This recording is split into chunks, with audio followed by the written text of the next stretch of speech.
how CAR T cells will be delivered in Scotland is at the moment not crystallised. It's under debate. NHS England has suggested that they be delivered in allogeneic transplant centres, and the Scottish National Adult Allogeneic Transplant Centre is in Glasgow here, where I work. But ultimately it will be a decision for the Scottish Health Boards.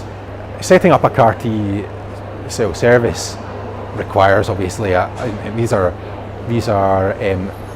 disruptive new technologies that require innovative approaches, really, both in terms of how they're made, what the supply chain is, where they come from. So you need to think from the patient's perspective, how you're going to find the patients, how they're going to be able to come to the CAR T cell centre. They need to be apheresed, and obviously need to know what's happening, and need to be able to understand the process.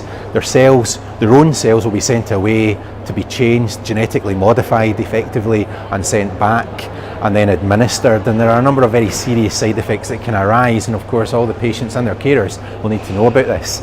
In terms of delivery of commercial CAR T cells, well, patients may need to move to live beside the hospital for a period of time. The licence dictates 30 days, so that can be potentially quite disruptive for patients and their families, and there may need to be some mitigation strategies in terms of how one allows that to happen and how we can help patients do that. In terms of actually delivering the CAR T cells, well, the CAR T cells need to be stored somewhere appropriate, needs to have the appropriate accreditation and the appropriate systems in place to be able to monitor the CAR T cells and track it all the way through to administration at the bedside.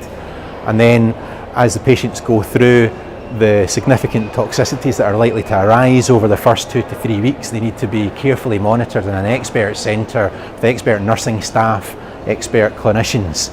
And it really is at that stage a cooperative effort between all of these professionals and also critical care, who need to be involved at a very early stage, because they will be ultimately managing a proportion of these patients, and neurology, who will be assessing patients for neurological deficits, and indeed other clinicians as well, as the need arises depending on their organ function.